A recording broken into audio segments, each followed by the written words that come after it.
We are here for one very simple reason. This region is at the epicenter of a global crisis.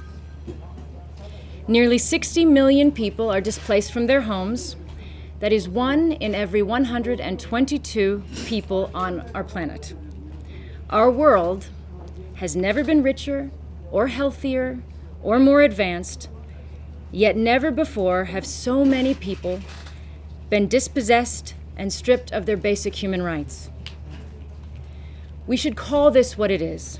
This is not just a refugee crisis, but a crisis of global security and governance that is manifesting itself in a world refugee crisis that is the worst ever recorded. This is a time, we are living at a time of mass displacement. In the space of 4 years, Turkey has become a country with the largest number of refugees in the world, with 1.8 million displaced Syrian and Iraqi.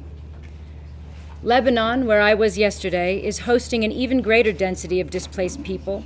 Every fourth person in Lebanon is now a refugee.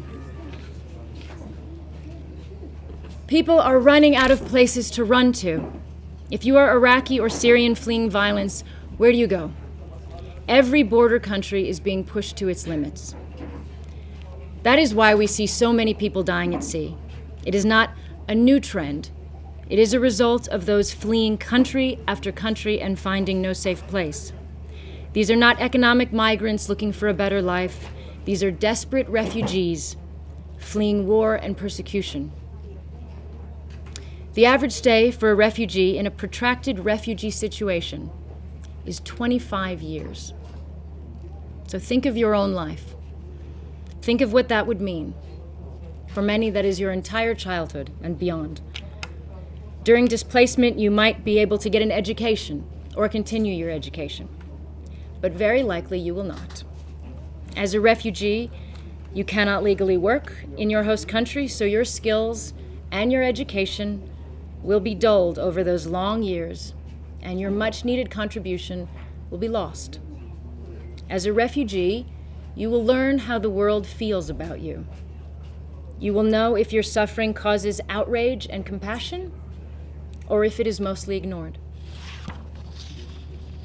Families like the 6 young people I met yesterday living in Lebanon, without parents, on half food rations, paying $100 a month to live in a tent because UNHCR does not have the funds or capacity to fully take care of everyone. They know what it feels like. We should see this time in displacement as a time where we should give the most care and give the most support. Not because they are vulnerable, but because, in fact, they are the future stability for the countries that we say we care so much about. So my first message is that it is due time for people to respect the plight of refugees and to see their value. We must protect them and invest in them.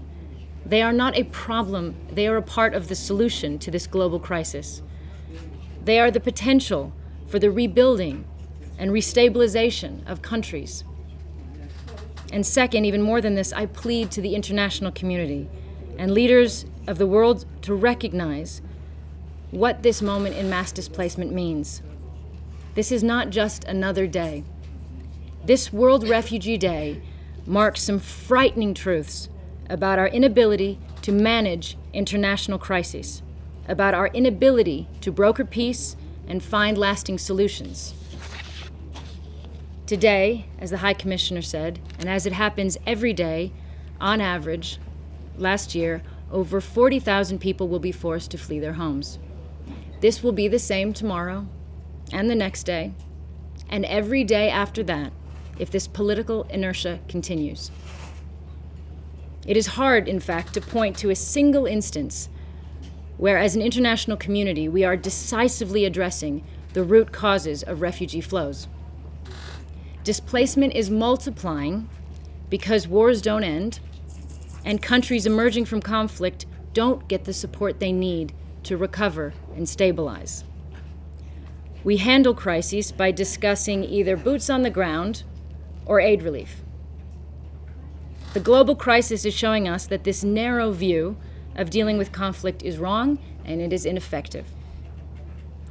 UNHCR, along with other UN and NGO agencies, cannot be expected to manage the chaos of a displaced population the size of France. I've spent the last 14 years among refugee staff. I know their dedication, even their love for refugees.